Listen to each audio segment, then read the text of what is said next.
ఇది అందరికీ అనిపిస్తుంది నేను అంటున్నా. తాగాలనిపిస్తుందా అనిపించదా టచ్ లేని వాళ్ళకి? ఎస్, నాకు తాగాలనిపిస్తుంది, తాగుతున్నాను. కదా. సో ఏదో ఒకటి నీకు తాగాలనిపిస్తుంది కానీ అది తాగకూడదు, నీకు తాగాలనిపిస్తుంది. ఇట్స్ లైక్ అదొక ఫీలే తప్ప కంప్లీట్గా నువ్వు తాగుతూ జీతాంతం కూర్చోవు కదా. లేదు. కానీ మనం మన ఫ్రెండ్స్ కానీ రిలేటివ్స్ కానీ ఫ్యామిలీస్ కానీ ఏమంటారు, వద్దు అది చేయకూడదు తప్పు.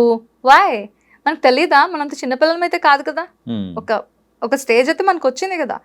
వన్స్ నీకు ఎక్స్పీరియన్స్ అయితేనే దట్స్ గుడ్ ఆర్ బ్యాడ్ అనేది తెలుస్తుంది.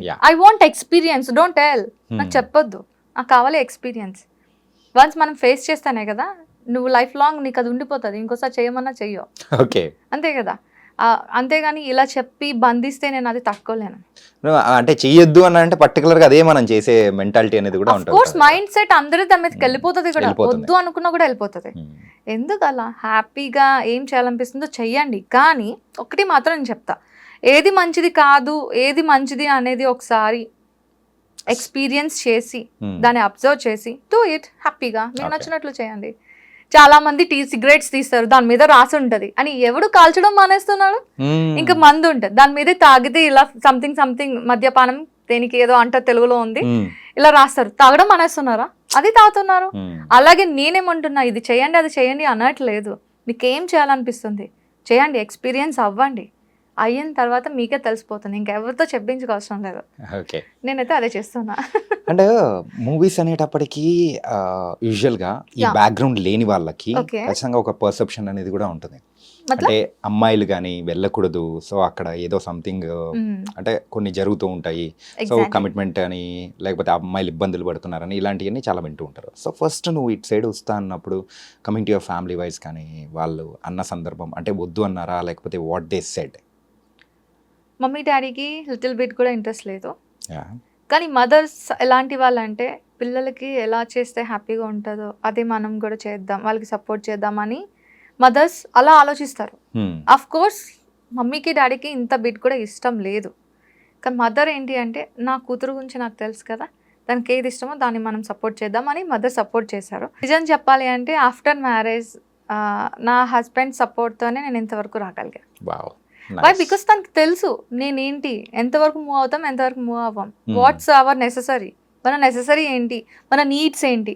ఇప్పుడు నాకు చాలా నీడ్ ఉందండి, ₹1,00,00,000 కావాలి, ₹1,00,00,000 కావాలి కదా అని చెప్పి ఎవడు ₹1,00,00,000 ఇస్తాడో ఆ పని చేసే టైప్ కాదు నేను. ఆ ₹1,00,00,000కి నీ జీవితాంతం నేను కష్టపడతా, ఎంత వరకున్నా హార్డ్ వర్క్ చేస్తా. అంతేగాని ఇప్పుడు వచ్చేస్తుంది కదా ఆ పని చేస్తే వచ్చేస్తుంది కదా అంటే నేను అలా చేసే మనిషిని కాదు. ఐ వాంట్ నేను స్ట్రగుల్ అవ్వాలి, పెయిన్ తీసుకోవాలి, హార్డ్ వర్క్ చేస్తే కానీ నాకు ఆ ఫీల్ రాదు. అప్పుడు వచ్చిన అమౌంట్ ఎలా అనిపిస్తుంది అంటే యూజ్ చేసినప్పుడు చాలా హ్యాపీ ఫీల్ ఉంటుంది, చాలా. ఎందుకంటే నేను కష్టపడ్డా డబ్బు అది అని చెప్పుకోవడానికి బాగుంటుంది.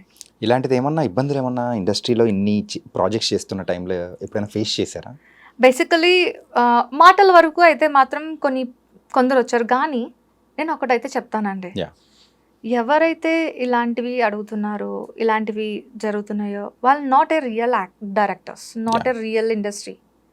వాళ్ళు ఏంటి అంటే ఇండస్ట్రీ ఒక పేరు పెట్టుకొని మిగతా వాళ్ళు చిన్న చిన్నవి ప్లేసెస్ పెట్టేసుకొని బతికేస్తున్నారు, పేరు పెట్టుకొని ఏం కావాలనుకుంటున్నారో చేసుకుంటున్నారే తప్ప రియల్ యాక్టర్స్ వాళ్ళకు ఒక ఇంట్రెస్ట్ ఉంటుంది. ఇప్పుడు మన ఎవరు సలార్ డైరెక్టర్ ప్రశాంత్ నీల్ సార్ ఉన్నారు.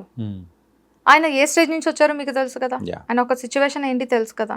ఆయన ఒక మాట అన్నారండి, ఎవరైతే బాగా స్ట్రగుల్ అవుతూ ఉన్నారో వాళ్ళకి నా ప్రాజెక్ట్ వైజ్ చిన్న ప్లేస్మెంట్ అనేది ఇస్తాను. అది 2 minutes అవ్వచ్చు, 2 seconds అవ్వచ్చు. ఆ ప్లేస్మెంట్ అయితే నేను ఇవ్వగలను. ఆ తర్వాత వాళ్ళు గ్రో అప్ అయ్యేది వాళ్ళ చేతిలో ఉంటుంది, నాకు సంబంధం లేదు అని ఆయన అన్నారు. ఆయన అన్న మాట నిజం చేసుకున్నారు, అంతే కదా అండి. నాకు ఇచ్చారు అంతే 2 minutes of 2 seconds of place. I'm using that. అది యూజ్ చేసిన తర్వాత లైఫ్ అనేది నేను ఇప్పుడు ఇలా ఉన్నాను అంటే దానికి కారణం ఆ ప్రాజెక్ట్. సో ఆయనకి ఎలాగైతే ఉన్నాయో అలాగే ఉంటాయి కదా, అవి నిలబెట్టుకోవాలి.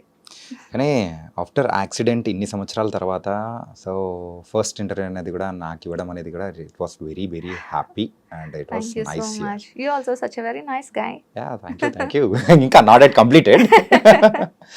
అండ్ యాజ్ ఏ అమ్మాయిగా సో ఎప్పుడైనా ఇబ్బందిగా ఫేస్ చేసిన సందర్భాలు కానీ అట్లాంటివి ఏమన్నా ఉన్నాయా? నేను అమ్మాయిని కాదండి. నేను ఇప్పుడు అది మర్చిపోలా. నేను అబ్బాయిని కాదండి, ఆంటీని. ఓకే ఆంటీ ఆంటీ అని మీరు అనుకుంటున్నారా? అంతే, పిలవండి ఆంటీ అని లేదా అమ్మమ్మ అని పిలవండి. వై? బికాస్ చాలా మంది క్వశ్చన్స్ వేశారు. ఆంటీ అంటే చాలా మంది ఇష్టపడరు. ఆంటీ ఏంటి బే అన్న మాటలు కూడా వచ్చేస్తాయి కొందరు నోటి నుంచి. అరే మీరు పిలవండి రా. విత్ ఇన్ ఫ్యూ ఇయర్స్ లో పక్కా నేను ఒక డాటర్ నుంచి వైఫ్ కి ఎలా షిఫ్ట్ అయ్యాను, వైఫ్ నుంచి మదర్ కి ఎలా షిఫ్ట్ అయ్యాను, ఆఫ్టర్ దట్ పక్కా ఆంటీ నుంచి అమ్మమ్మకి షిఫ్ట్ అవుతా. సో ఎందుకు భయపడాలి? కాల్ మీ ఆంటీ, నేను హ్యాపీ, నాకే భయం లేదు. అంతే కదా. వాట్ నెక్స్ట్ అనేది మనకు తెలిసినప్పుడు దేనికి ఇది అవ్వాలి? ఇప్పుడు నువ్వు ఆంటీ అని పిలిచినంత మాత్రాన నేను ఆంటీని అవ్వచ్చు అవ్వకపోవచ్చు. వాట్ ఈస్ మై ఇంటెన్షన్ నాకు తెలుసు కదా. అలా అనమాట. చాలా స్ట్రైట్ ఫార్వర్డ్ నేను. ఓకే తెలుసు, అంటే మీ మాటల ద్వారానే అర్థమైపోతుంది. Very straight forward and it was very nice. And ఇలా స్ట్రైట్ ఫార్వర్డ్గా ఉన్నప్పుడు ఏదైనా కానీ అవకాశాలు అరే వచ్చినట్టే వచ్చి పక్కకి వెళ్ళిపోయిన సందర్భాలు ఏమైనా ఉన్నాయా? Yeah of course. ఇప్పుడు ఎవరైతే ఇండస్ట్రీ పేరు చెప్పుకొని బతుకుతున్న ఎదవలు ఉన్నారో, ఎదవలు ఉన్నాను అంటే చూడండి నేను ఎంత స్ట్రైట్ ఫార్వర్డ్గా ఉన్నాను. అందరూ అలా ఉండరండి. ఇండస్ట్రీ అన్నాక ఒక్కటి మాత్రం నేను చెప్పగలను, అది టాలీవుడ్ అవ్వచ్చు, బాలీవుడ్ అవ్వచ్చు, ఏదైనా సరే ఒక మనిషికి సపోర్ట్ ఇచ్చేటట్లే ఇండస్ట్రీ ఉంది తప్ప పాడు చేసేయాలి, నాశనం చేసేటట్లు ఇండస్ట్రీ లేదు. కానీ ఇండస్ట్రీ పేని యూజ్ చేసుకొని కొందరు ప్లేసెస్మెంట్స్ ఉన్నారు కదా, వాళ్ళు నుంచి వచ్చే కాల్స్ ఎలాంటివి అంటే, మేడం గారు నేను చూసానండి ఈ క్యారెక్టర్కి మీరు సరిపోతారు, with commitment 25K, without commitment 15K, okay అని కాల్ వచ్చింది నాకు.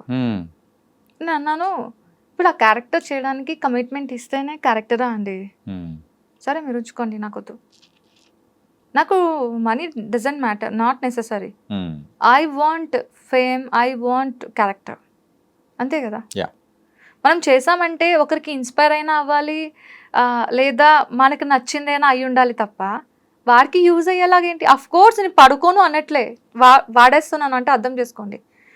మనకి అంటూ ఒకరిని రాసే ఉంచుతారు, లేదా నీకు ఒక లవర్ ఉండొచ్చు, లేదా నీ పార్ట్నర్ ఉండొచ్చు, వాళ్ళతోనే నువ్వు లైఫ్ని స్పెండ్ చేయొచ్చు. కానీ అందరితో అలా చేయలేం కదా. నేనైతే ఆ టైప్ కాదు, నేను చాలా స్ట్రైట్ ఫార్వర్డ్. ఎవరు ఏమనుకున్నా నాకు అనవసరం. ఇక్కడ ఏముంది అది చెప్పేస్తా. అదే ఫిల్టర్ లేదు కదా, యాక్సిడెంట్ తర్వాత ఆ ఫిల్టర్ అనేది ఎక్కడో కలిసిపోయింది. ఓకే, కానీ ఇట్లా స్ట్రైట్ ఫార్వర్డ్గా ఒక అమ్మాయి ఉండడం అనేది కూడా చాలా మందికి కూడా మంచి ఇన్స్పిరేషన్, మెయిన్గా ఈ ఫీల్డ్లో. సో ఇలా ఉంటే సో పర్ఫెక్ట్ అవకాశాలు ఖచ్చితంగా వస్తాయి. టాలెంట్ ఉందంటే పక్కా ఒకటి మీరు అన్నారు కదా ఇప్పుడు ఈ మాట, ఒక అమ్మాయిల కోసం చెప్తున్నారు కదా, ఒకటైతే నేను చెప్పగలను, you have a skills, you have a talent. నువ్వు దేనికి ఆలోచించద్దు, జస్ట్ ఒక్క స్టెప్ ముందుకేయండి. మీరు ఏది అనుకుంటున్నారో అది చేయడం జరుగుతుంది. దేనికి భయపడే అవసరమే లేదు. కొందరు కొన్ని మాటలు అంటారు, కొందరికి కొన్ని నెససరీస్ ఉంటాయి, అవి కామన్. తప్పేంటి? ఇప్పుడు వాళ్ళకి ఒక నెససరీ ఉంటుంది, వీళ్ళకి ఒక నెససరీ ఉంటుంది. ఇఫ్ నీకు ఇంట్రెస్ట్ ఉంది ఫాలో, ఇంట్రెస్ట్ లేదు చూడదు, అంతే కదా. అండ్ ఇందాక మనీ గురించి మాట్లాడారు కదా. Yeah. So coming to your financial wise, how settled you are? No, I'm completely zero. Okay. After accident నేను ఒక 5 to 6 8 అని చెప్పలేను, కానీ ల్యాక్స్ నాకు ఉంది, బ్యాక్ ఉంది, నేను ఫుల్ఫిల్ చేయాలి మొత్తం. అవి ఇస్తే కానీ నా అప్పు అనేది క్లియర్ అవ్వదు. ఆ అప్పుని క్లియర్ చేసుకోవడానికి మళ్ళీ ఇండస్ట్రీకి వచ్చాను. ప్లీజ్ దయచేసి నన్ను అమ్మమ్మ క్యారెక్టర్ని, అడుక్కున్న క్యారెక్టర్ని ఇవ్వండి, చేసి బతికేస్తాను. ఆ డబ్బులతోని నా ఫైనాన్షియల్ని క్లియర్ చేసుకుంటాను. ఇప్పుడు ఒక చిన్నది అడగనా? యాక్సిడెంట్ టైంలో అప్రాక్సిమేట్గా ఎంత ఖర్చు ఉంటుంది? 10 lakhs దాకా. అప్రాక్సిమేట్లీ 10 lakhs దాకా. Okay, now you are in debts. సో ఇప్పుడు ఆ డెబ్ట్స్ అనేది కూడా మొత్తం క్లియర్ చేసే సందర్భంలో ఉన్నారనమాట. ఎస్. ఓకే, నాకు ఇప్పుడు చెప్పాలనేంత ఎనర్జీ ఉంది. ప్లీజ్ నన్ను వర్క్ చేయనివ్వండి, మీ అందరూ సపోర్ట్ చేయండి. అందరికీ ఒకటే మాట, ఆమె బెగ్గర్. ఎస్, నేను ఒప్పుకుంటా, నేను బెగ్గర్నే. ఎందుకు బెగ్గర్ని అంటున్నాను అంటే, బయట అడుక్కున్న వాళ్ళకి మీరు ₹2 2 ఇస్తారు కదా, నేను అలాంటి అడుక్కున్న మనిషిని కాదు. మీ అందరినీ వర్క్ అడుక్కుంటున్నా. ఐఎమ్ ఏ వెరీ గుడ్ బెగ్గర్ని. ప్లీజ్ మీరు వర్క్ ఇవ్వండి, ఈ బెగ్గర్కి హెల్ప్ చేయండి. సో ఇలా అనడం అనేది కూడా కరెక్ట్ కాదని నేను అనుకుంటున్నాను really. So it was not అనే correct word for that. Yes, మరి ఇంకా You are an option artist. లేదు. No you are proven that one. Already ఒక క్యారెక్టర్స్ అనేది చేసుకుంటూ మెల్లమెల్లగా వెళ్తూ ఉన్నారు.